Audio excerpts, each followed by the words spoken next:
생명체라면 어떠한 특성을 일단 우리는 가지고 있어야 그거 우리 생명체를 얘기한가. 간단하게 얘기하면 얘가 셀프로 스스로 먹고 살 수 있어야지만 우리는 생명체라고 얘기할 거야. 그지? 먹고 사는 그런 활동들, 유기물질을 받아들여서 생명체 내에서 스스로 에너지를 만들어낼 수 있는 활동들을 여러분이 고율통합하면서 물질대사라고 배웠어. 그지? 그래서 생명체라면 일단 기본적으로 다른 생명체가 아닌 것들은 세포 구조로 이루어져 있지 않는데 세포라고 하는 구조로 구성되어 있어야지만 우리는 생명체라고 정의돼요. 얘가 세포가 그냥 간단한 단어인 것처럼 보이지만 여러분이 고의를 하시면서 되게 드라마틱한 엄청나게 어마무시한 구조라는 걸 알고 계실 거예요. 화학적인 원소들의 결합으로 이루어져 있는데 그런데 고요하게 이런 서로 마주보고 있는 구조를 만들고 있으면서 얘가 뭐예요? 거기에 이제 막단백질이 박혀 있고요. 힌트 드렸어요. 그죠? 네, 서로 마주보고 있으면서 요 꼬리가 물하고 안 친해. 소수성 꼬리. 이제 엎어놓으니까 여러분이 익숙치가 않죠. 세워놨던 성냥갈비 같은 것만 많이 봤었는데 이렇게 그죠? 거의 여기 지금 그림은 저렇게 그리지만 C와 H들에 의해서 C와 O 해갖고 CH2, CH2, CH2 이게 겁나 띠지게 많이 존재하는 지방산이잖아요? 그죠? 지방산 꼬리 두 개, 그죠? 여기에 이렇게 CH2들이 겁나 띠지게 많이 반복되어 있는 이런 상태입니다. 오케이? 거기다가 이제 C에 O에 인을 가지고 있는 형태예요.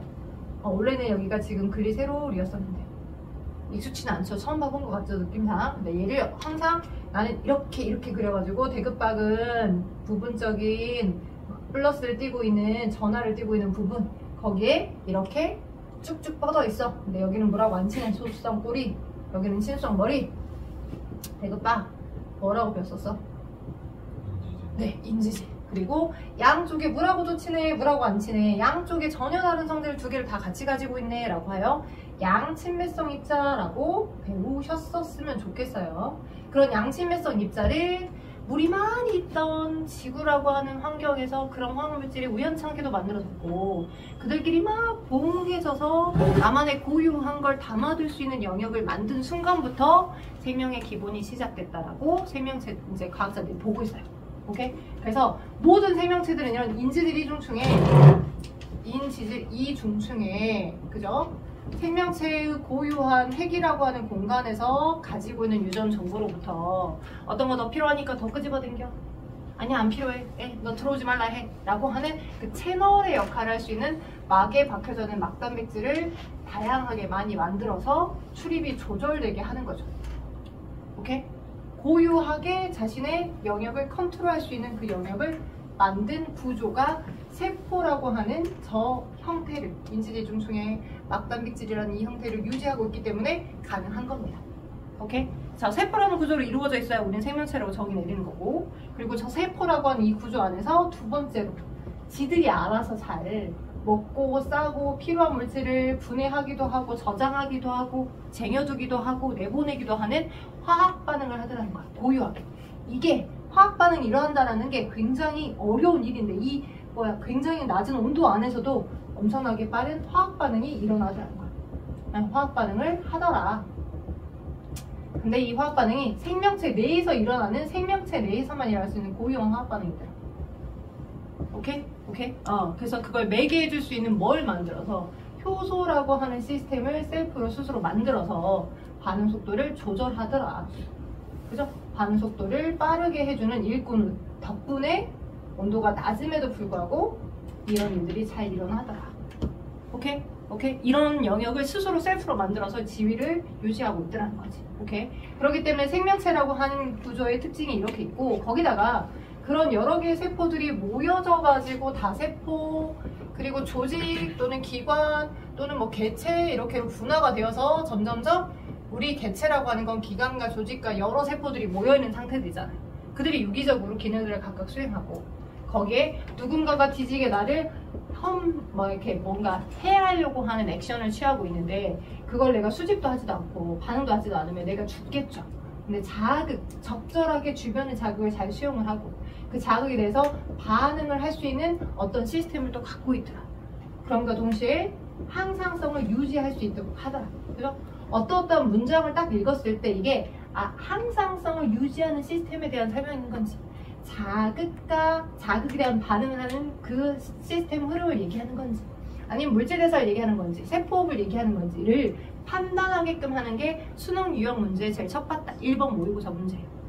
점수를 주는 문제. 그죠? 그래서 국어적인 맥락의 흐름을 잘 인지를 하셔야 되는 거고, 이렇게가 유지가 되어야 살아있을 수 있죠, 개체가.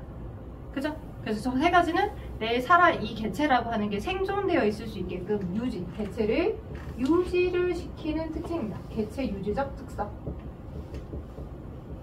그죠? 생명체는 개체가 유지될 수 있게끔 해주는 그 특징과 내 개체가 잘 유지가 됐었을 때 그 개체의 유전 정보를 그 다음으로 전달하게끔 해주는 종족을 유지하기 위한 특성 두 가지로 크게 나눠지는 거예요. 생명체 특성은 두 가지. 개체 유지적 특성. 개체가 유지가 됐다면 종을 보존하기 위해서, 종족을 유지하기 위해서 어떤 노력을 하느냐, 이런 특성들로 나뉘었습니다. 자, 이 두 번째로 넘어가기 전에 여기에 대해서 조금 더 구체적으로 설명을 할게요. 자극과 반응은 여러분이 중학교 3학년 때 배우셨던 것 중에 신경계, 그죠? 자율신경계 또는 대뇌, 소뇌, 중간뇌, 간뇌, 연수, 그죠? 중추신경계라고 하는 그 신경세포들이 어떻게 정보를 받아들여 어떻게 처리를 해서 운동뉴런에게 명령을 내려서 행동하게 할 건지, 그게 자극과 반응 경로라면 거기에서 조금 맥락이 약간 흡사한데 좀 다른 항상성 유지라는 게 있어. 걔는 호르몬이야, 호르몬. 필요한 적정한 호르몬이 분비가 돼서, 그죠? 호르몬과 또는 이 신경계와 함께, 자율신경계든 중추신경계든 이런 신경계들과 호르몬의 기능과 함께에 의해 전반적으로 무엇에 대한 항상성을 유지하는 거야.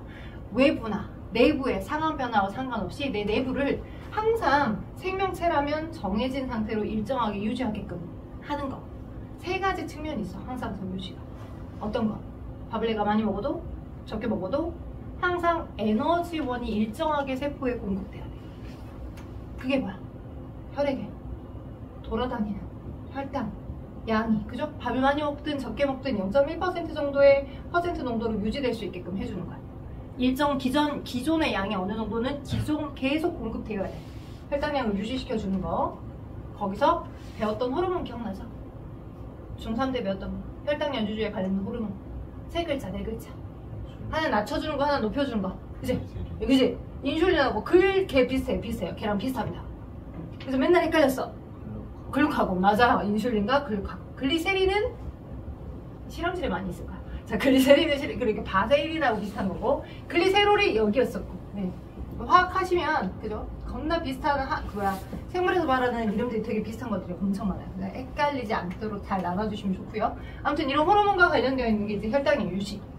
그 다음, 여러분이 막 이제 여름철에, 그죠? 너무 맛있게 수박을 한 통을 다 퍼먹고 잤어. 편히 못 자죠. 그죠? 소변 마려워가지고. 자다 깬다고.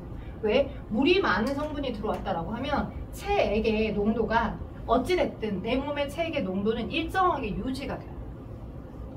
막 짠 걸 먹었어. 그럼 체액의 농도가 엄청 높아지면 이 농도 급에 의해서 물질이 세포 속으로 들어간다거나 빠져나온다거나 그게 일정 수준이 조절이 안 되는 거니까 우리 인체에 돌아가는 체액들의 액체의 농도는 내가 뭐 짠 걸 먹든 싱거운 걸 먹든 항상 일정 수준이 유지되도록 빨리빨리 액션이 되는 거야. 천천히인데 나름 빨리빨리. 오케이? 그래서 체액의 농도를 유지하게끔 해주는 그런 호르몬의 작동들. 자, 그럼 체액의 농도 유지니까 우리 몸에, 자, 호르몬과 관련지어서 생각을 해보면 우리 몸의 혈장 삼투압이 높았을 때 작동해주는 호르몬 뭐 있었어요? 기억력 테스트. 혈장 삼투압이 높았을 때 작동해주는 호르몬 뭐 있었어요? 선생님, 저 혈장 삼투압이라는 키워드 단어도 기억도 안 나는데 이게 뭔데요? 쉽게 말하면 여기를 농도로 생각해. 혈장의 농도. 짜! 너네들의 혈액이 지금 짜! 소금기가 많아. 그럼 어째야 돼? 물을 바깥으로 내보내야 돼. 소변을 통해 나가 뻔했던 물마저라도 재흡수를 시켜줘야 돼. 재흡수 아니야?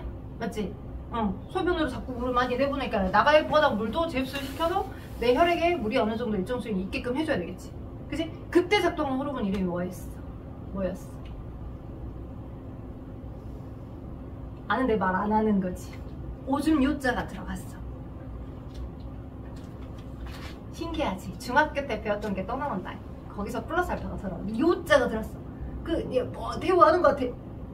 뭔 요? 요소? 아니야. 그 요소는 그건 아니야. 노폐물이었어. 그 물이 되지 않도록 안 튀니까 항인데. 내 말하면 다 할걸? 항인용 호르몬. 처음 들어봤어? 들어봤지? 항인용 호르몬. 아니 뭐야 익숙하지 않아 보이는 저는 지금 처음 들었는데요 이런 표정이. 항인용 호르몬이 있어. ADH는 들었나? ADHD 아니고 ADHD는 얘는 ADHD는 주의력 결핍 장애고 얘는 ADH라는 항인용 호르몬이라는 게 있어. 내가 많이 나와서 안돼 너 오줌으로 물이 통에 빠져나가지 않도록 하고 나갈 뻔한 물이라도 다 돌려서 내 몸에 가져가야 우리의 농도가 짰던 게 싱거워지지. 오케이? 이렇게. 그래서 이런 세계 농도를 유지해주는 시스템에 호르몬들도 있고요. 그죠? 그러니까 이런 문장들이 나왔을 때 너는 지금 항상성 유지구나. 너는 외부 자극, 외부 빛에 의해서 반응하는 거구나 라고 판단해야 돼. 1번부터 5번까지 보기가 그거야. 오케이? 그러니까 문장들을 잘 들어보고 판단할 수 있게끔 하는 거 필요하고요. 마지막 세 번째로는 또 뭐 있어요? 바깥이 춥든 덥든. 그지? 내 몸의 일정 온도가 36.5도가 유지되도록 여러 호르몬과 여러 교감과 부교감 신경의 작용으로 우리 몸의 체온을 일정하게 유지시켜주죠. 그죠? 오케이? 체온 유지 조절에 관련된 것들이 다 항상성 유지입니다. 오케이? 자, 요렇게 내 개체를 유지를 시켜준 형태로 기능들이 수행된다라고 한다면 여기에 이제 옵션으로 요 특징, 요 세 개 특징하고 종존 유지적 특징 둘 중에 앞다리 꽃다리가 있어요. 앞다리 꽃다리를 여러분이 모르려나? 여기도 끼었다가 저기도 끼었다가 혹시 깍두기 같은 아이 있거든요. 깍두기 같은 아이. 그지? 이제 어디에 좀 포함시키기엔 되게 애매한데 나름 생명체는 그런 특징을 가지고 있는 것들이 있는데 그게 여러분 책의 아래쪽에 나와 있는 발생과 생장입니다. 발생과 생장. 어떤 교과서 문제집에서는 걔를 개체 유지적 특성으로 포함시키기도 하고요. 어떤 책에서는 걔를 이제 종존 유지적인 특성으로 포함시키기도 합니다.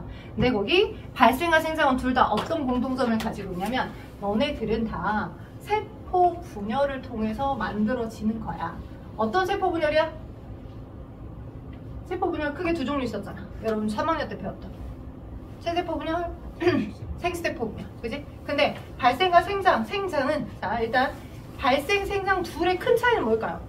생물에서 제가 개념을 굳이 나눠드려보면 발생과 생장의 큰 차이는 태어나기 전, 비포, 태어난 이후, 그죠? 출생 전, 그러니까 엄마에서 태어나기 전, 후로 나눠보고 싶어요. 오케이? 전과 후로. 여러분의 엄마 아빠로부터 받았던 정전환자의 하나가 수정란이 계속 나날을 거쳐서, 그죠? 엄마 뱃속에서 자궁에 착상해서 눈, 귀, 코, 입 만들고 그때도 계속 체세포 분해를 하잖아요. 체세포 분해를 하면서 일정한 몇 가지는 뭐 기관으로, 그죠? 기관계로 이렇게 점점점 독립적인 완벽한 눈, 귀, 코, 입을 다 알고 있는 개체가 돼서 태어나기까지의 과정, 응이하고 태어나기까지 과정, 그게 발생이면 태어난 이후에 체세포 분해를 안 하나? 하지. 그죠? 머리통과 몸통의 체세포 분해 속도는 좀 다르죠. 계속 똑같은 속도로 세포 분열을 했다 그러면 평생 3등신이었겠지. 아찔하죠. 자, 근데 머리통의 체세포 분열은 좀 적게 일어나고 몸통의 체세포 분열은 많이 일어나가지고 이렇게 7등신, 8등신이 돼가는 거잖아. 그래서 발생은 태어난 이후에도 계속 체세포 분열 해가지고 개체가 성장하는 거. 자, 여기까지 개념 어렵습니까? 개 쉽죠. 엄청 쉬워요. 점수를 주는 부분이니까 문장을 잘 판단하시고 꼭 여기서는 점수를 얻어가시면 좋겠어요. 그래서 거기 발생과 생장에 대한 설명들 거기 보면 이제 O2에서 나온 설명들이 보면 뭐 자극에 대한 반응 부분에서 예시 나와 있죠. 미모선은 입에 물체가 닿으면 입을 접는다. 또는 밝은 곳에서는 동공이 작아지고 어두운 곳에는 동공이 커진다. 이 멘트들이 항상성 유지라고 보긴 어렵다. 외부의 빛 자극이나 외부의 물체의 압각 자극에 의해서 어떤 형태들로 액션이 나타나는 거니까 이런 건 자극에 대한 반응인 거라고. 됐죠? 그런데 거기 보면 물을 많이 마시니까 오줌의 양이 많아져. 그죠? 이런 것들은 다 항상성 유지가 되겠더라.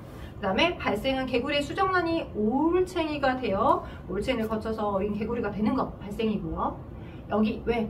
개구리까지가 완벽한 시스템이야. 오케이?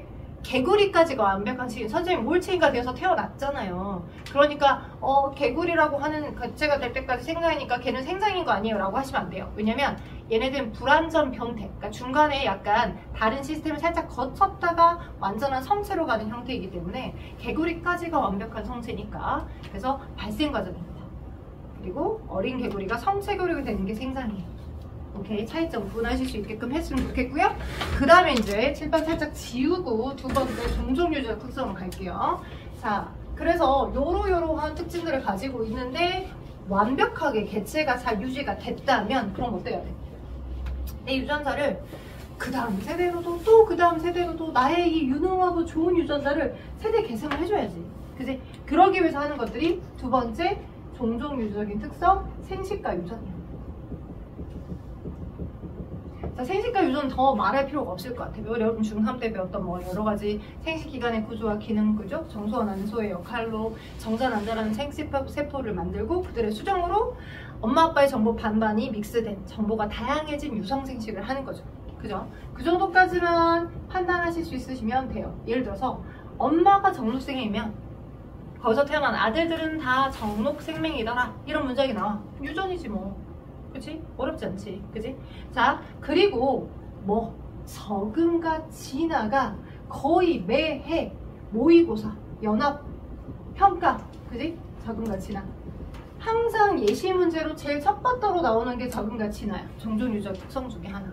그러니까 내 개체가 변화된 환경에 적응해내지 못하면, 그래서 내가 개체가 죽어버리면 어찌됐든 그 다음 세대로 세대 계승은 안 되는 거야. 그치?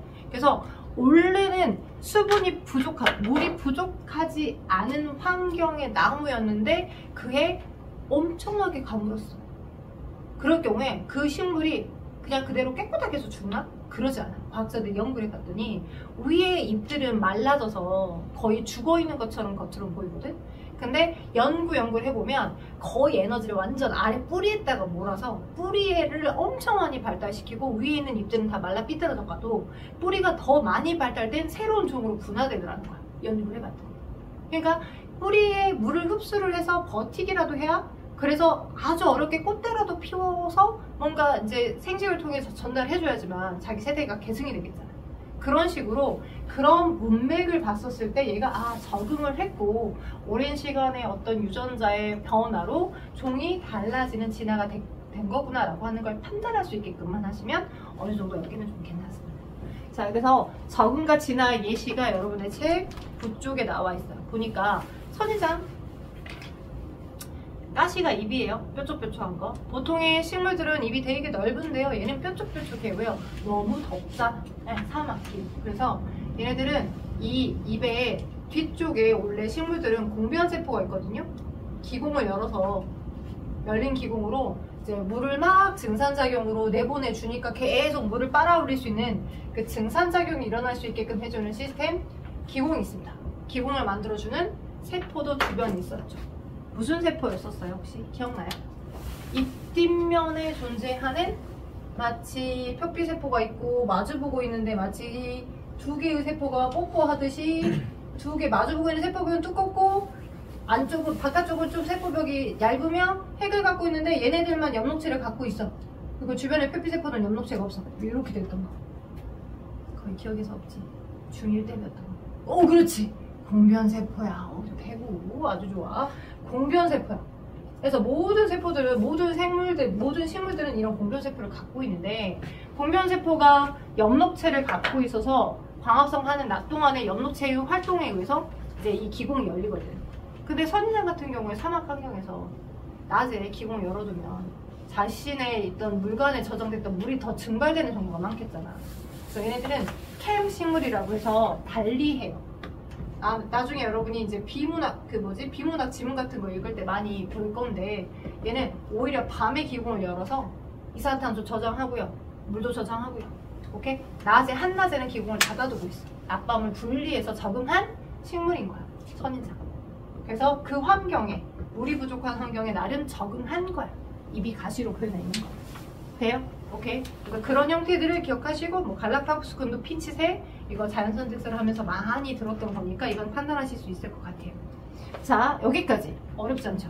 네. 자, 그 다음 다들 알고 계시는 그렇다면 생명체들이 가지고 있는 특성들이 요러요러한 특성을 가지고 있는데 개체 유적 특성, 종족 유적 특성. 근데 우리 주변에 존재하는 여러 개 병원체를 일으키는 여러 물질들 중에 이 아이는 이러이러한 이유 때문에 생명체인 것도 같은데 생명체가 아닌가? 그지? 생물과 무생물의 중간의 특징, 아따리 꼬따리 같은 특징을 다 갖고 있는 아이가 있습니다. 그 아이를 바이러스라고 합니다. 그죠? 여러분 세균과 얘는 지위가 똑같지 않아요. 세균은 세포 구조로 되어 있어요. 그래서 명명백백하게 세균은 균, 원핵 생물계 안에 포함됩니다. 원핵 생물계 안에 포함돼요. 생명체예요. 세포 구조로 이루어져 있어요. 그죠? 오케이? 근데 바이러스는 세포 구조가 아닙니다.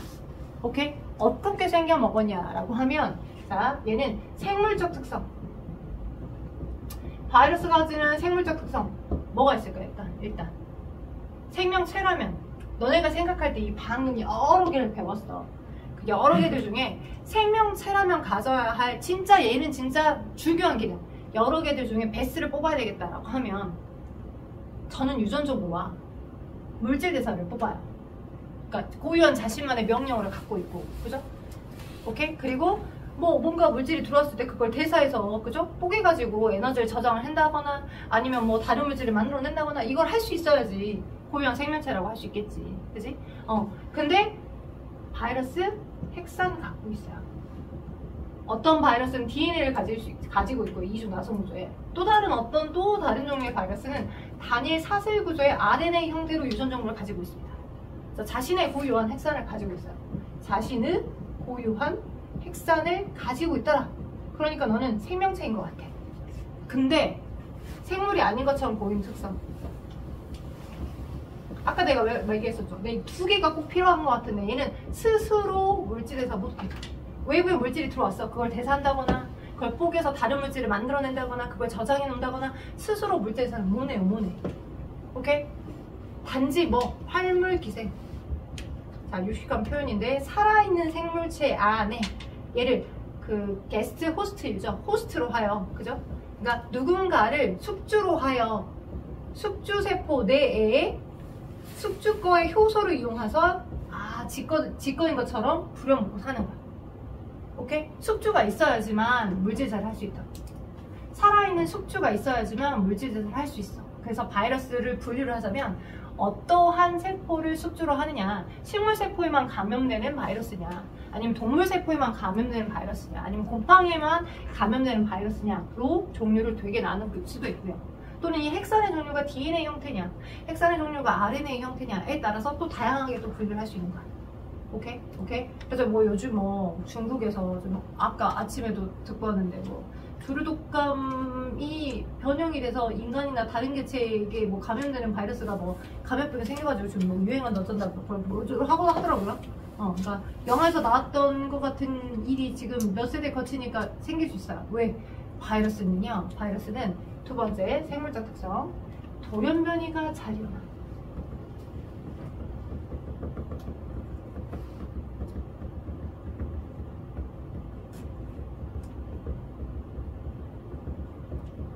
돌연변이 배웠죠? 고일 통합과학 하면서 배웠어요. 돌연변이 뭐예요? 그냥 그 생물학적, 그러니까 그냥 설명하는 명칭은 엄마 아빠와 닮지 않는 어떤 개체가 돌연이 생기는 걸 돌연변이라고 표현하긴 하는데, 진짜 찐으로 내부로 들어가면, 그지? 표현형만 생각하면 엄마 아빠의 표현형을 안 닮아서 엄마 아빠가 보조개가 다 있는데 보조개가 없는 자식이 태어나도 그 자식이 맞잖아. 그지? 맨델의 완두콩 유전 생각하면 순종이 아닌 잡종의 둥근완두와 둥근완두 사이에서 주름진 완두도 태어났잖아. 그지? 그러니까 표현형으로만 생각하면 안 돼. 돌연변이를. 그치? 엄마 아빠를 안 닮은 자식이 태어날 수도 있어. 그건 돌연변이 아니야. 유성생식 조합에 의해서 생길 수 있는 거야. 돌연변이가 아니야. 근데 여기서 말하는 돌연변이는 아예 정해져 있는 유전에 염기 배열 서열이 있었는데, 그치? 정해져 있는 원래의 ATGC, TTA, 블라블라블라블라 이렇게 염기의 서열이 있었다고. 뉴클레오타이드에. 그치? 정해져 있는 A나 T나 G나 C나 A나 이렇게. 그래서 이 정해진 염기 배열 서열 3개가 1번 아미노산을 지정해. 뭐 GG, CGC는 10번 아미노산 지정해. 이렇게 정해져 있었는데 얘가 그래서 요런 염기 서열이 어떤 특정 단백질을 만드는, 그지? 단백질을 만드는 유전자였어. 근데 그게 자외선이나 방사능에 노출이 돼가지고 이 염기별 서열 중에 하나가 빠졌다거나, 그지? 또는 하나가 바뀌었다거나, C였던 아이가 뭐 A로 바뀌었다거나, 그렇게 되면 지정하고 있는 아미노산 종류 타입이 달라져 버리겠잖아. 그지? 10번이 아니라. 그럼 아예 다른 형태의 아미노산으로 다른 형태의 아미노산이 와버려서 다른 형태의 단백질이 만들어져 버리는 거. 그지? 그게 돌연변이라고. 오케이? 근데 누구는 DNA, 바이러스들은 DNA나 RNA 형태로 구성된 이 바이러스들은 굉장히 특히나 RNA 바이러스들은 화학적으로 안정해, 불안정해? 화학적으로 되게 불안정해. 두 개가 서로 마주보고 있는 구조가 아니기 때문에, 상호적으로 마주보고 있는 구조가 아니기 때문에 필요할 때만 잠깐 만들어졌다가 다시 해체됐다가 연결되다가 해체됐다가 요렇게 딱 좋은 구조라고. 오케이? 근데 한 가닥으로만 존재하고 있고 그 숙주 안에 기생해서 나름 뭔가 하다가 이 숙주가 똑같이 복제될 때, 자 여기다 써줘 볼게요. 예를 들어서 시험 문제 많이 나오는 것 중에 하나가 세균이 호스트예요. 세균을 다른 말로 박테리아라고 합니다.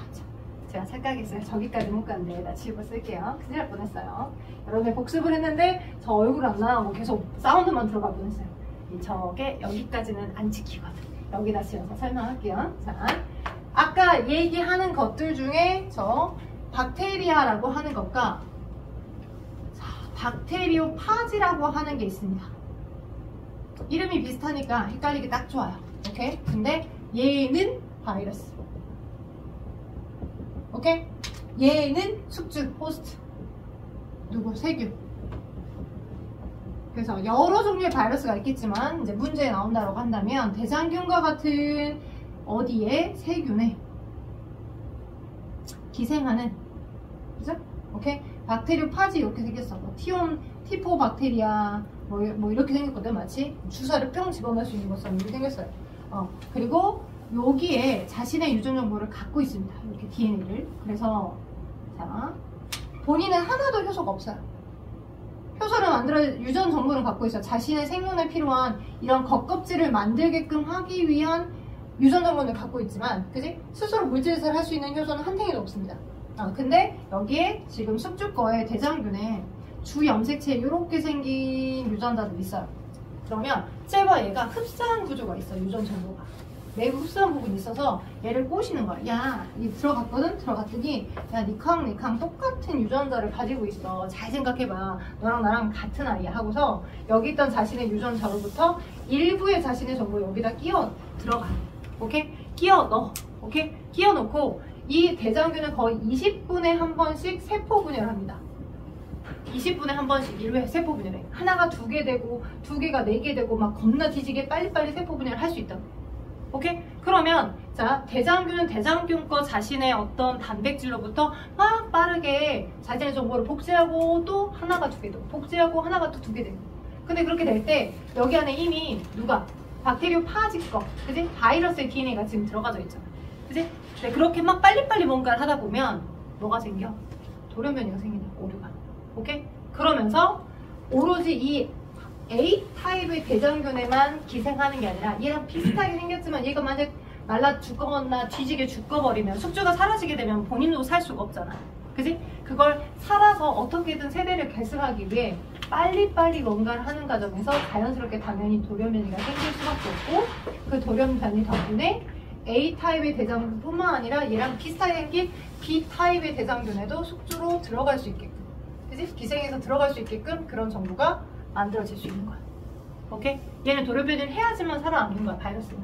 오케이? 왜? 혼자서는 절대 독립적으로 살 수가 없으니까. 누군가의 기생을 해야 되니까. 됐죠? 오케이? 그래서 박테리오파지라는 이름이 바이러스인 거고요. 박테리아는 세균들을 말하는 겁니다. 숙주, 대장균과 같은 이콜라이. 그리고 여기 지금 굉장히 빠르게 세포 분열을 하다 보니 얘가 이렇게 되더라 라고 하는 걸 알려드렸고요. 무생물적인 특성을 여기 했고, 여기다 추가로 하나 더 설명드리면, 그래서 스스로 증식되거나 새끼를 낳는다거나, 그죠? 하나의 바이러스가 하나가 두 개나 또는 두 개가 네 개나 이렇게 바이러스 개체 수가 늘어나게끔 하려면 절대 혼자서는 증식할 수가 없어요. 증식이라는 키워드로 많이 씁니다. 번식할 수 없어요. 또는 생식할 수 없어요. 같은 표현이에요. 그러니까 자손을 스스로는 만들어낼 수 없어. 그러니까 생물체가 아닌 것 같아. 근데 누구를 이용하면? 숙주를 이용하면 숙주 내에서 얘가 터지고 나오는 거야. 숙주를 파괴하고 숙주로부터 충분히 자신의 유전 정보를 많이 카피한 다음에 터지고 나오는 거야. 그러면 터지고 나왔을 때 자신의 유전 정보로부터 열심히 부려먹어서 내가 갖고 있는 이 단백질 겉껍질들 너가 지금 열심히 만들어내줘. 막 만들어내줘. 마지막에 하이라이트로 내가 내 거 정보를 여기다 집어넣고 나는 개체수를 늘리면 되니까 하다가 얘를 파괴시키고 빠져나오는 거죠. 개체수를. 되겠어요? 오케이? 그리고 한 가지 더. 이제 수능형 모의고사 문제를 풀 때 여러분이 많이 틀린 것 중에 하나가 뭐가 있냐면 그러면 바이러스는 세포 구조가 아니라고 했으니까 그러면 단백질이 없나 보다라고 생각할 수 있어. 오케이? 근데 바이러스는 자 여기 세포 구조는 아니랬어. 아까 얘기했어. 자 생물적 특성. 세포 구조가 세포 구조가 아니란 거. 세포 구조가 아니야. 그죠? 그리고 돌연변이가 잘 일어나. 이렇게 했죠? 그리고 근데 바이러스는 핵산은 가지고 있지만 바깥 외관에 뭘 갖고 있어? 단백질을 갖고 있어. 아미노산들로 이루어진 단백질. 오케이? 근데 인지질은 아니야. 인지질 이중축막에 쌓여서 있는 단백질 구조들은 아니기 때문에 우리는 그걸 세포 구조라고 얘기하진 않는 거야. 오케이? 그래서 바이러스는 당연히 단백질 갖고 있고요. 이걸 단백질 겉껍질이라고 합니다. 각각 고유한 단백질 겉껍질. 바이러스도 다양한 종류가 있으니까 제가 이렇게 그린 건 대장균에 기생하는 박테리오 파지를 그림을 그린 거고 코로나 바이러스 결정체 많이 봤죠. 네, 그래서 막 이렇게 사각 형태처럼 이런 틀을 가지고 있고 여기 막 여러 단백질을 갖고 있고 안에 지금 자신의 핵산을 가지고 있는 형태들도 있어요. 그러니까 그림을 다양한 얘네들을 어느 정도 인식할 수 있을 만큼 좀 기억하고 내신 준비는 하시는 게 좋아요. 여기 단원이 시험권에 들어가면. 그래서 단백질은 갖고 있더라. 그리고 핵산은 갖고 있더라. 근데 인지질은 안 갖고 있기 때문에 세포 구조는 아니더라. 오케이. 자, 한 가지를 더 할 건데 조금 어수선해졌기 때문에 아래 개념하기 문제 있죠? 그거 가로넣기 있죠? 지금 완성 한번 해주세요. 바로.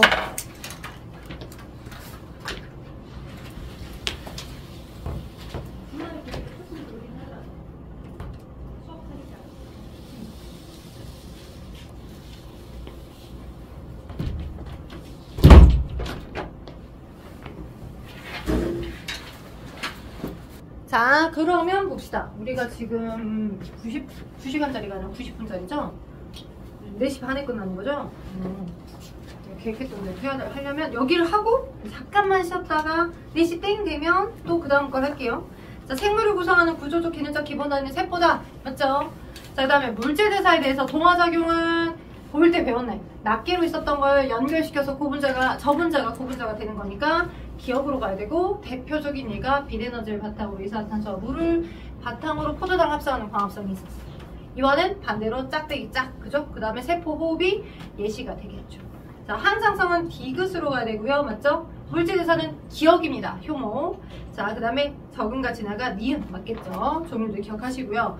바이러스는 세균보다 크기가 훨씬 작고, 핵산이 DNA, RNA죠? 있습니다. 세포 구조는 안 갖고 있고요. 갖추고 있지 않아요. 생명체 밖에서 독자적 물질을 할 수가 없네요. 오케이. 자, 잠깐만 쉬었다가 저 7분 있다가 4시 되면 땅 들어와서 그 다음 거 할 거거든요. 우리가 소단원 2개를 끝내기로 해서 생명과학의 탐구 방법 간단하고요. 여러분에게 이제 풀어야 할 것들은 과제로 많이 내주겠죠? 그리고 두 번째 단원, 1단원이 끝나요, 오늘. 그럼 두 번째 단원인 사람의 물질대사 단원에서 주로 세포 귀납적 방법은 지금은 하진 않아요. 왜냐면 예전에는 실험을 하지 않았었을 때의 방법에서는 귀납적 방법을 많이 사용했죠. 아주 많이 관찰해서, 그지? 많은 관찰 사실로부터, 그지? 쟤네들은 이러저러 할 거다라고 하는 일반화시키는, 대부분 얘네들은 이러저러 한 것 같아 라고 하는 일반화시킨 형태로 흘러내는 거죠. 일반. 근데 아무리 내가 많이 관찰해도 예외되는 한 가지가 나오게 되면, 그죠? 그 전체를 설명할 수가 없잖아요. 그죠? 그래서 어떠한 형태들로 과학이 흘러갔냐면, 똑같이 많이 관찰을 해서 그 당시에 얘 때문에 이런 일이 생긴 것 같아 라고 하는 문제 인식을 하는 과정이 있고, 이미 문제를 인식하는 과정에서부터 잠정적인 해답을 설정을 합니다. 그 잠정적인 해답을 우리는 뭐라고 합니까? 가설이라고 해요. 가설. 오케이, 가설. 그래서 가설을 설정을 해놓고 이 가설을 확인하는 실험을 해서 받아들이는 거죠. 오케이? 근데 이 가설을 설정한 다음에 시험지에서 많이 나오는 건 철수가 이렇게 실험을 했는데 오류가 뭐냐, 또는 여기서 변경해줘야 될 종속 변인이 뭐냐, 조작 변인이 뭐냐, 이런 것들 많이 물어본다. 그래서 가설을 설정했고 탐구를 설계하고 수행을 할 때 어떠한 키워드를 기억하셔야 되고요. 거기서 얻어진 결론이 있으면, 그지? 자료를 해석하고 결론을 도출하겠죠. 자료 해석, 결론 도출. 근데 여기서 이 결론이 이 가설하고 맞지 않아. 그러면 다시 변인을 바꾸면서 다시 재실험을 해야 되겠죠? 안 맞으면? 그죠? 오케이. 맞으면 그냥 그대로를 또 다른 여러 가지 형태를 통해서 일반화를 시킨 이론을 만들어내면 되는 거고요. 오케이? 근데 이제 여기 단원에서 여러분이 주로 판단을 잘 해내셔야 되는 것 중에 하나가 10쪽 아래 보시면 대조실험과 변인 설정이야. 대조실험과 변인 설정. 제가 첫날이고 굉장히 빠르게 뭔가 진도를 나가야 되니까 그 11쪽에 여러 그 샘플들이 나와 있긴 한데, 이건 여러분이 스스로 읽어보시면 아, 뭐일 거다라고 하는 게 판단이 될 거고, 탐구를 설계하고 수행하는 단계를 쉽게 이해시로 한번 지어볼게요. 예를 들어서 우유가 상한지 모르고 내가 마셨어. 그지? 폭풍설사 했어. 배를 부여잡고. 뭐 때문에 우유가 상한 거지 하면서 내가 그걸 현미경으로 관찰했어. 근데 그 현미경으로 관찰하는 그 상황 속에서 내 상식적으로 존재하지 않아야 될 꿈틀거리는 세균 A가 있네. 그러면 나는 얘를 용의자로 추정할 수 있겠죠. 자, 여기까지는 뭐야? 관찰, 문제인식, 가설 설정이야. 그죠? 저 꿈틀거리는 저 세균 A 때문에 우유가 상했을 것이다. 그죠? 세균 A는 우유를 상하게 할 것이다. 우유를 상하게 할 것이다. 자, 여기까지 가설을 설정했어요. 할 것이다. 그러면 어떻게 해야 된다고? 대조 실험과 변인 설정을 하면서 실험을 설계해서 확인을 받아야 된다고. 오케이? 자, 그래서 내가 우유를, 깨끗한 우유를 하나 사왔어요. 신선한 우유를 하나 사와가지고 진짜 세균 A가 우유를 정말 상하게 하는 건지 알아보기 위해서 여기다 꿈틀대고 있는 세균 A를 뿅 집어넣고, 그죠? 내가 또 먹으면 너무 나는 괴로우니까, 그지? 뭐 키우고 있는 강아지나 뭐 동생이 있다면 동생이긴 미안해. 자, 아무튼 먹여봤어. 그래서 뭐 실험실과 똑같은, 그지? 내가 비어있던 강의실에 놨었던 그것과 똑같은 그날의 온도, 그날의 습도, 똑같은 조건을 해가지고, 그죠? 강아지에게 먹이다 합시다. 사람도 그러니까. 그때 걔가 폭풍설사 했네. 아, 나이스. 봐봐. 세균애가 들어갔더니 우유가 상해갖고 폭풍설사 했잖아. 내 가설은 맞아요 라고 받아들였다면 이건 제대로 실험이 된 건가 안 된 건가? 안 된 거지? 안 됐어. 그지? 왜 안 됐어? 자, 일단 대조 실험이 없어. 첫 번째, 대조 실험. 항상 실험군과 대조군 두 개가 있어야 돼. 그지? 아무리 백날 첫날 내가 방금 마트에서 사온 신선한 우유예요 라고 문장으로 써줘봤자 그 똑같은 우유가 신선했다라고 하는 걸 실험을 통해 입증해줘야 돼. 오케이? 신선한 우유, 얘랑 똑같은 신선한 우유를 주고 세균에는 안 주고 그날의 온도와 그날의 습도와 똑같게 설정을 해주고, 이 강아지한테 먼저 먹이기 전에, 이 실험을 먼저 먹이기 전에, 왜냐면 실험 결과에 영향을 줄 수 있겠잖아. 똑같은 강아지한테 야 먹어봐. 그랬더니 설사 안 했네. 근데 여기서만 설사 했네. 이 두 개가 세팅되어 있어야 정확한 실험이 되는 거야. 오케이? 이걸 우리 뭐라고 해? 아무런 장치도 안 해준 거. 이게 대조군. 그죠? 내 가설에 따라서 뭔가 조작을 가해준 거. 이게 실험군. 그죠? 실험군. 쉽지? 대조군. 오케이? 그 다음 변인 설정. 크게 변인은, 자, 근데 여러분이 용어를 되게 많이 헷갈리시더라고요. 큰 틀에서 변인은 여러분 그 책 아래 보면 독립변인과 종속변인으로 나눠볼 수 있어. 독립변인은 마치 실험 결과에 독립적인 영향을 주는 거야. 그리고 종속은 말 그대로 독립변인에 귀속되어 있어. 독립변인의 영향을 받는 변인이야. 독립변인이 어쩌시고 저쩌시고 해주니까 실험 결과가 그렇게 나오는 거야. 종속되어 있어. 쉽게 생각하면 종속변인은 독립변인 덕분에 생기는 실험 결과값이 종속변인이다 라고 생각하면 돼요. 실험 결과값. 오케이? 그러면 독립변인은 실험 결과에 영향을 미칠 수 있는 변인 조건들이기 때문에 뭐가 있냐? 여기 안에 뭐하고 뭐가 있어? 조작 변인과 통제 변인이 있어. 외우라고 지금 짝짝짝 얘기해줘. 자, 선생님 설명 듣고 가서 나중에 따로 스카 가서 공부해가지고 문제 풀어야지 하지 마시고, 그죠? 외울 수 있을 때 바로바로 인식을 하시라고 선생님이 나눠서 얘기하고 있어. 조작과 종속을 많이 헷갈려. 실험 결과값이 종속이야.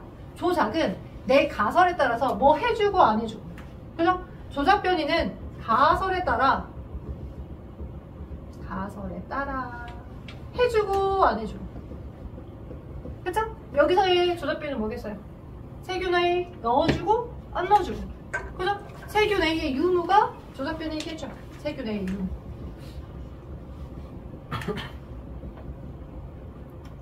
됐나요? 어렵지 않죠? 조작 변이 가설에 따라 해주고 안 해주고, 쉽게 생각하면, 그죠? 오케이? 자, 그러면 종속 변이는 뭐예요? 실험 결과값이 뭐였어요? 좀 고급진 표현으로 얘기하면 우유의 상함 여부고, 그죠? 편하게 얘기하면 폭풍설사 여부겠죠. 자, 이 강아지가 폭풍설사를 했냐 안 했냐, 근데 그거 사수형을 쓰기는 그러잖아. 그래서 조금 문장으로 바꿔서 우유의 상함 여부가 종속 변이 되겠지. 그지? 그럼 통제 변이 뭐야? 통제 변이.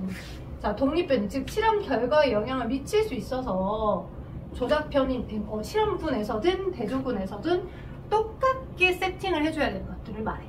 동일하게 세팅해줘야 되는 거. 여기는 우유가 L사야, 남양. 여기는 S사. 그럼 거 안에 들어있는 성분의 차이도 영향을 줄 거잖아. 그래서 우유의 제조사나, 그지? 오케이? 또는 거기 안에, 여기는 뭐 10도씨, 뭐 습도 뭐 80%, 뭐 여기 어떤 이 10도씨 0% 습도, 그지? 세균이 못 살게끔. 근데 여기는 없던 세균도 생기게끔 막 36.5도씨 막 습도 막 80% 잃어버리면 없던 세균도 생기거든. 막 온도랑 습도가 서로 다르면 안 될 거잖아. 그지? 그래서 여기와 여기 실험군과 대조군에서 똑같은 온도와 똑같은 습도와, 그죠? 우유의 제조사나 우유의 양이나 등등 다 모두 같게 설정해줘야 되는 거. 오케이? 우리가 가끔 문장을 이제 읽다 보면 통제 변인이 무엇이냐 물어보는 거니까 변인 통제를 잘 했냐 안 했냐 이렇게 언급되는 경우도 있거든요.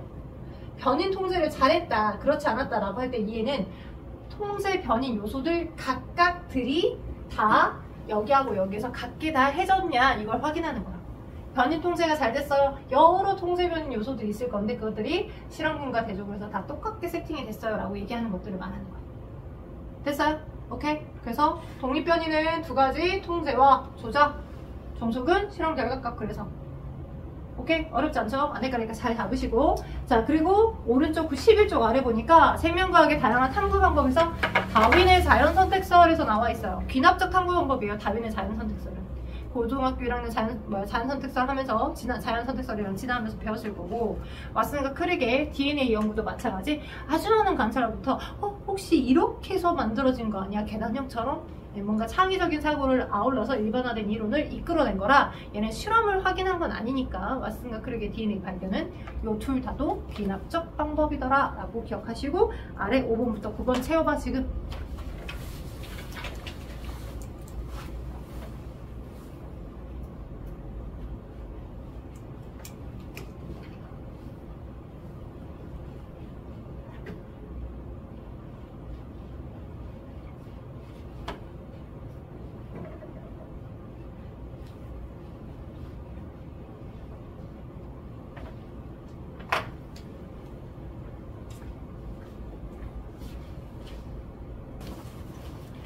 자, 월요일입니다. 일단 볼게요. 아래 5번에 X로 가고 찍찍으로 가면 되죠? 오케이? X로 가고 찍찍. 자, 연역적 탐구 방법의 순서는 문제, 관찰과 문제인식, 가설 설정, 탐구 설계 및 수행과 자료 해석, 가설 검출 이렇게 되더라. 탐구를 설계할 때 타당성을 높이기 위해서 실험 조건을 변화시키지 않은 집단이 무슨 군, 대조군. 조작 변이 의도적으로 변화시킨 변인, 외워, 조작이야. 그 다음에 통제는 자, 조작 외에도 결과에 똑같이 영향을 줄 수 있어서 걔네도 동일하게 세팅해줘야 되는 게 통제 변인. 그리고 결과값, 실험 결과값, 종속 변인이에요. 자, 넘겨봐. 자, 원래 제 계획대로는 12쪽에 있는 3번을 수업 시간에 하고 가자라고 하려고 했는데 시간이 부족해. 그러니 거기 12쪽에서부터 다음 주에 여러분이 다음 주에 금요일에 오실 때 12쪽에서부터 살짝 제가 욕심을 내봤어요. 12쪽부터 17쪽까지 일단은 쉬워. 굉장히 자신감을 고취시키기에 딱 좋은 단원이야. 이걸 풀면서 내가 진짜 생물 천재인가? 이런 느낌을 받으면서 준비를 할 수 있도록 하는 단원이니까 17쪽까지 꼭 풀어오시고요. 3점은 일단 패스는 시킬게요. 그리고 사람의 물질대서 가고 있습니다. 22쪽. 계획대로 가고 있어요. 페이지 22점. 사람의 물질대서. 이제 어디로 가냐? 이 사람의 물질에서 단원이 끝나면 그 두 번째 소단원에 사람의 이제 유기적인 소화계, 순환계, 호흡계, 배설계 유기적인 연결 구성이 나오는데 중학교 2학년 때 배웠던 것들이 또다시 언급돼서 물어봅니다. 중2 때 나왔던 것보다 조금 더 소화의 소득이 더 많을 거고요. 그때 당시에 내가 심장을 그냥 얼레벌레 해가지고 그냥 대충 찍어가지고 가을 시험을 봤는데 내가 그때 기억 못했다. 그러면 제대로 하고 넘어가시는 분이 하고 넘어가셔야지만 안 힘들 수 있는 단원이 거기입니다. 오케이? 일단은 그래서 거기는 조금 미뤄뒀다가 내가 할 거예요. 여러분 이제 왜냐면 중학교 때 배웠던 것 같은데 조금 쉬운 거 아닌가 이렇게 너무 또 교체를 하다 보면 우리가 좀 뒤에 있는 3단원 메인을 주로 많이 못할 것도 같아서 일단은 한꺼번에 나중에 다 돌고 그죠? 2월 초가 되기 전에 한번 돌아오는 걸로 해서 순서를 그렇게 잡아봤거든요. 제가 바쁘지만 않으면 다음 시간에 제가 계획된 거의 목차를 간단하게 뽑아서 여러분에게 좀 드릴게요. 일단 22쪽. 그래서 오늘 들어갈 거 물질대사. 자, 근데 사람의 몸에 존재하는 물질대사, 그러니까 생명체 내에서 일어나는 물질대사들이잖아. 그지? 어디서 많이 봤어. 보일 때 통합과 가면서 겁나 뒤지게 많이 봤던 거야. 그지? 물질대사는 생명체 내에서 고요하게 일어나는 생명체 내 화학 반응이야. 그지? 화학 반응은? 이 생명체 내에서 고유한 화학 반응이 일어날 수 있는 이유, 온도가 낮음에도 불구하고 이런 반응이 일어날 수 있는 이유는 누구 덕분이야? 효소 덕분이야. 각각의 다양한 효소. 그죠? 그리고 얘네들은 크게 동화작용하고 이화작용이 있어. 그지? 그죠? 고분자가 저분자가 고분자로 되는 거. 이거 다 우리 장사 하루 이틀 하는 거 아니니까 간단하게 쓰는 거야 지금. 그 다음에 이화는 고분자가 저분자로 되는 거. 그지? 대표적인 예로 동화에 광합성을 예로 들 수 있지만 그죠? 광합성만 있겠나? 그죠? 어떤 일들이 있을까? 동화작용. 여러분 몸에 어디에? 간에 여분의 포도당이 저장되지. 그럼 포도당이 쟁여져서 고분자 포도당으로 저장되죠. 이 고분자 물질이 뭐야? 포도당이 쟁여진 고분자 물질. 포도당을 얘가 되게 하여 간에 저장해놨었어. 얘 뭐야? 야, 얘 뭐야? 얘 뭐야? 네 글자야. 얘도 글자가 들어갔어. 글. 맞아요. 글루카곤이 아니라 글리코젠이에요. 맞았어요, 태우가.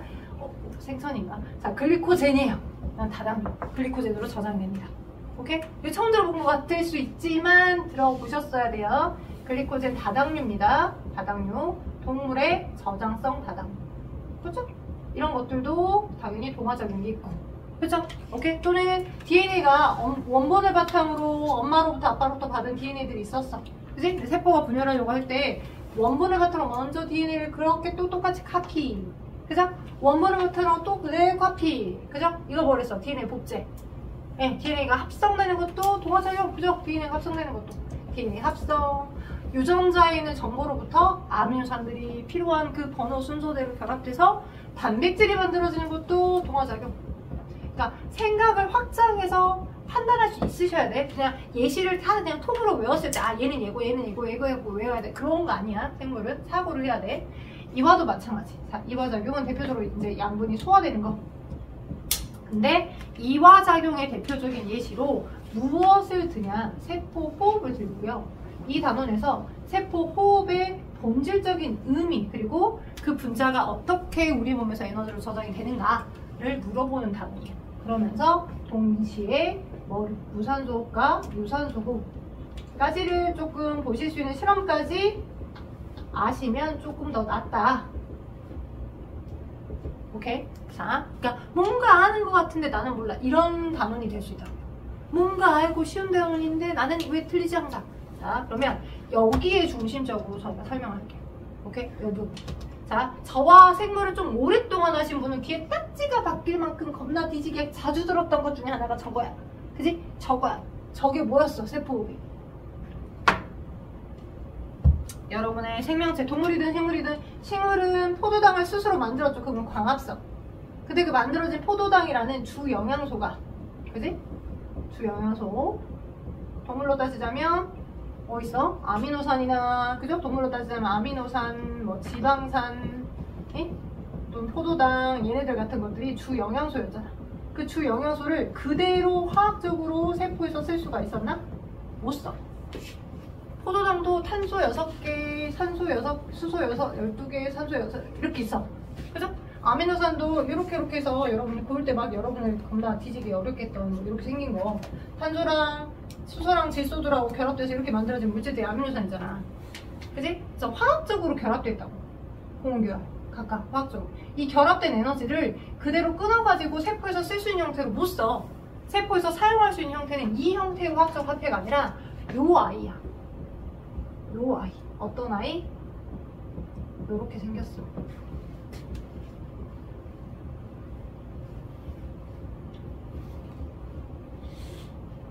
낙상은 아닙니다. 이렇게 하고 CH2 이렇게. 자, 이렇게. 자, 얘가 당이고요. 얘가 인산인데 하나, 둘, 세 개 있죠. 그죠? 자, 한글로는 3인산이라고 많이 표현하고요. 생물에서는 동일한 단위체가 1개 이상 있네. 1개 있으면 모노라고 많이 쓰고요. 2개 있으면 D라고 많이 씁니다. 똑같은 놈이 3개 있잖아요. 그럼 트리라고 쓰고요. 요거보다 좀 더 많이 있잖아요. 그러면 규칙성이 있어요. 여러분 올리고당 들어봤죠? 10개 정도 이상이 동일한 게 계속 반복돼. 그럼 넌 올리고라고 써. 그것보다 더 많아? 그럼 뭐라 해? 폴리라고 해. 폴리. 그러니까 나올 수 있을 만한 용어들이 생물에서는 딱 어느 정도 베이스가 정해져 있어. 그래서 똑같은 인산이 3개가 있네. 그래서 너는 트리포스페이트라고 하고요. 포스페이트가 인산이라는 영어야. 인산. 그리고 얘가 이 당이 누구냐면 리보스야. 리보스. 오케이? 우리 어디 있었어? 핵산에 있었던 그 아이야. RNA에 있었던 그 아이. RNA를 구성하고 있는 그 당. 디옥시 리보스 2개 차이해서 외워뒀었잖아. 그 리보스야. 포탄수화물. 여기 씩씩씩씩 해서 5개 있는. 오케이? 그리고 얘가 누구냐? 아데닌이라는 염기야. 여러분이 알고 있는 그 AA. 그러니까 걔가 핵산 안에 들어있기도 하고 핵 바깥에서 화학적인 이 분자로 돌아다니기도 해. 세포질 내에서 돌아다니기도 해. 오케이? DNA 안에 또는 RNA 안에 뿅 들어가 있기도 하지만 그 만들어져서 합체가 돼서 세포질에 돌아다니고 있기도 한다고요. 오케이? 그래서 요 아이를 자 풀네임을 어떻게 하냐. 얘가 지금 여기서부터 여기까지 여러분 저 어디 설명하고 있냐면요. 22쪽 아래 ATP를 설명하고 있어요. 22쪽 아래 ATP. 22쪽 아래 ATP를 보면 자 생명활동에 필요한 생명활동에 직접적으로 사용되는 에너지 저장 물질이라고 나와 있죠. 자 여러분의 생명체들은 동물이든 식물세포든 포도당이나 지방산이나 아미노산들이 가지는 화학적 에너지를 포도당을 산소가 꼭 필요해요. 산소가 있어야지만 굉장히 많은 ATP로 만들어낼 수 있습니다. 산소가 없을 때는 소량의 ATP가 만들어져요. 오케이? 그걸 해주는 세포 소기관이 마이토콘드리아, 미토콘드리아였었고요. 여러분 고1 때 배웠던 이 미토콘드리아에서 다량의 산소가 계속 잘 공급이 되면 아주 많은 ATP로 저장이 됩니다. 아파트 아니에요, ATP. 오케이? 이 ATP가 얘가 아데닌이잖아요. 그지? 여기서부터 여기까지가 아데노신이야. 아데노신. 아데닌이란 염기와 자 여기서부터 여기까지 구획이 어떻게 이름이게? 라고 물어보는 내시 문제가 전강고에 나왔었어. 예전에. 그래서 여기 아데닌이라는 염기랑 당까지 2개가 결합된 것까지는 아데노신이고요. 왜? 아데닌이라는 염기가 붙어 있으니까. 아데노신이고 거기에 동일한 인산 포스페이트가 하나, 둘, 3개 있어요. 트리포스페이트. 그래서 아데노신 트리포스페이트를 줄여서 아파트 ATP 이렇게 된 거예요. ATP. 오케이?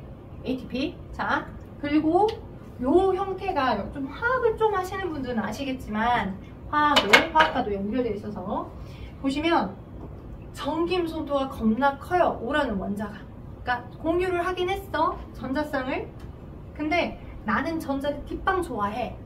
독재자야 거의. 내 쪽으로 전자를 많이 줘. 막 이런 형태야. 그래서 굉장히 여기 있는 P가 부분적인 전자를 다 뺏겨서 여기 얘네들한테 여기 주변에 있는 애들한테 다 전자를 뺏겨서 엄청 많은 부분적인 플러스를 세게 띄고 있는 부분이야.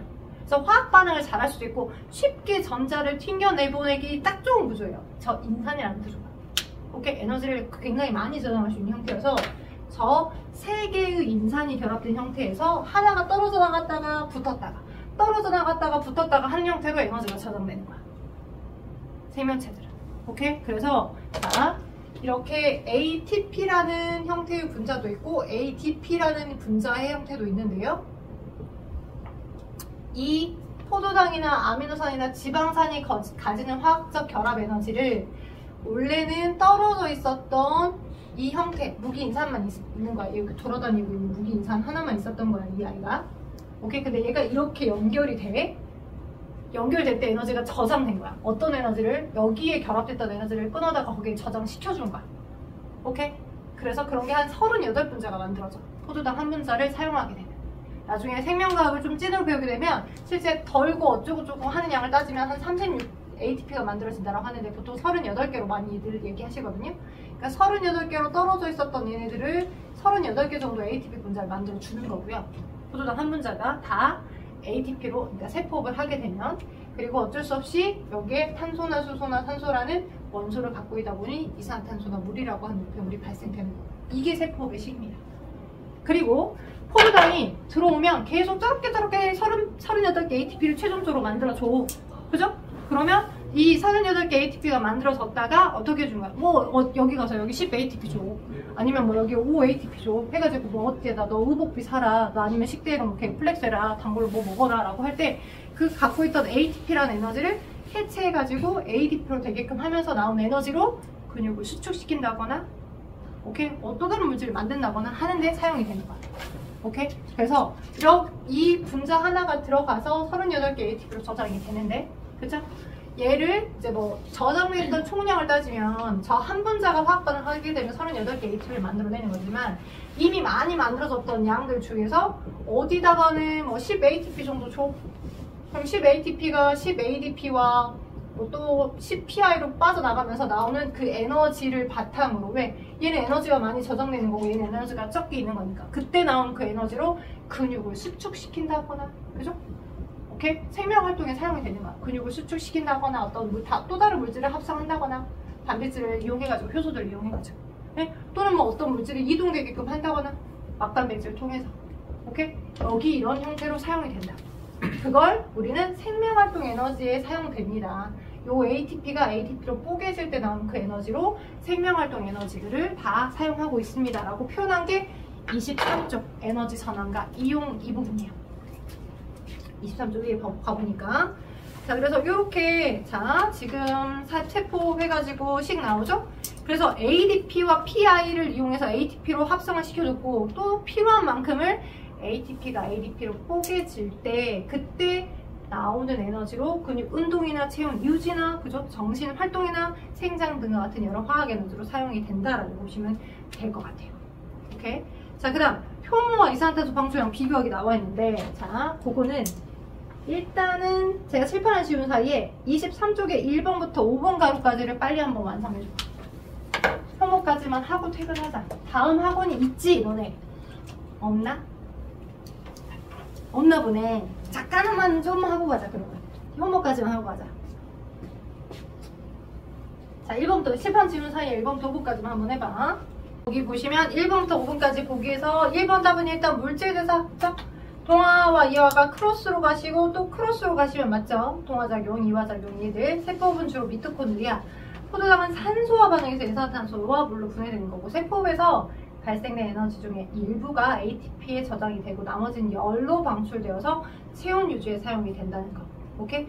그래서 세포업을 왜 이화작용이라 하냐면 포도당이 실질적으로 가지고 있는 실제 에너지의 값 얘를 완전히 그냥 연소를 시켰을 때 공기 중에서 연소를 시켰을 때 빛과 열의 형태로 나오는 에너지의 값으로 따졌을 때 약 686 정도야. 오케이? 근데 이 포도당을 세포 안에 있는 미토콘드리아를 이용해서 일부 열에너지 형태로 나가버리는 것도 있고 저장해봤자 38개 정도잖아? 오케이? 그래서 이용될 수 있는 값을 계산해 봤을 때 이 38개 ATP가 저장됐을 때 사용될 수 있는 에너지 값을 계산해 보면 277.4? 이 정도밖에 안 되거든? 과학자들이. 그러니까 포도당이 실질적으로 가지고 있는 모든 에너지가 다 저장된 게 아니야, 여기에. 그죠? 포도당과 산소를 이용했었을 때 실질적으로 이용할 수 있는 화학적 가치 모두 다가 다 ATP 38개 분자에 싹 다 저장된 게 아니다 보니까 반응물이 가지고 있는 에너지 총값의 에너지 값보다 만들어진 생성물이 가지는 에너지의 수준이 낮아서 우리는 대표적인 이화작용의 예로 세포호흡을 얘기를 하고 있는 거야. 오케이? 근데 나중에 이제 고 난이도의 문제를 풀 때 친구들이 많이 헷갈리는 것 중에 하나가 형으로 설명하다 했는데 이걸 했네. 자, 고난이도 문제를 풀 때 여러분이 가장 많이 빠지는 함정 중에 하나가 저세포호흡을 하는 과정에서 ATP가 합성되죠. 저세포호흡을 하는 과정에서 ATP라는 분자가 ATP와 PI가 결합해서 ATP가 합성되는 과정이 세포호흡이잖아. 그치? 미토콘드리아 안에서. 그러면 선생님, 뭔가가 합성됐잖아요. 얘보다는 얘가 더 덩치가 크잖아요. 그럼 얘가 동하잖아요. 그럼 세포호흡은 동하인 거 아니에요? 라는 질문을 합니다. 맞죠? 그죠? 그래서 두 개를 나눠봐야 돼. 어떻게? 당연히 ADP에서 PI가 결합해서 ATP가 되는 건 ATP보다 ATP가 사이즈가 크니까 너 동하야. 오케이? 그리고 얘가 이렇게 붕괴되면서 나온 에너지로 우리가 생명활동 쓰잖아. 그래서 얘가 붕괴돼서 이렇게 되는 ADP가 되는 과정은 너 당연히 이건 이화야. 맞아. 그리고 세포호흡 과정은 ATP가 합성되는 그 과정도 맞아. 근데 세포호흡은 이화작용으로 취급한다고. 왜? 얘네들이 스스로 실질적으로 만들어내는 총량의 에너지 값하고 비교했을 때 사람들이 실제로 사용할 수 있는 ATP를 저장해서 만들 수 있는 에너지 값하고 비교하면 에너지 수준이 더 적어. 만들어진 ATP에서 이용할 수 있는 이용가치 에너지 수준이 더 낮아. 오케이? 그래서 세포호흡은 대표적인 이화작용의 이그샘플이 맞습니다. 되죠? 그리고 여기도 동화와 이하도 맞고요. 되겠어요?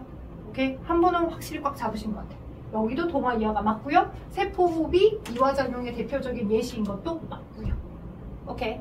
오케이? 오케이? 자, 헷갈리시면 카톡으로 개인으로 또 다시 물으시고요. 여러분이 문제 풀 때 되게 많이 그 국어적 문장에서 기니들이 보기 위해서 아 이게 맞나? 멈칫 하는 부분을 제가 한번 잡아드렸고요. 오른쪽 거기 23쪽의 효모에 이산탄소 방출량 비교액이 나와 있는데 효모는 산소가 많을 때는 산소호흡을 합니다. 산소가 없을 때는 무산소호흡을 해서 소량이라도 ATP를 만들어요. 소량이라도 ATP를 합성해냅니다. 아까 산소가 많을 때는 한 38개 ATP를 만들어낸댔잖아요. 근데 산소가 부족하면 효모는 이 ATP 바로 끽 죽는 게 아니라 산소 없네, 에너지 못 만드네, 나 죽을래 하고 죽어버린 게 아니라 어떻게든 버티는 거야. 그 과정에서 중간 대사산물이 만들어져요. 그걸 이미 섬조들은 알았어. 그 중간 대사산물이 에탄올이야, 술. 오케이? 포도당이 산소가 없을 때, 그지? 어떻게든 중간 대사산물인 에탄올을 만드는 과정을 거치면서 소량의 에너지로 전환이 됩니다. 어? 오케이? 효모 몸 안에서. 그죠? 효모 먹고 살아야 돼. 근데 주변에 밥이 있긴 해.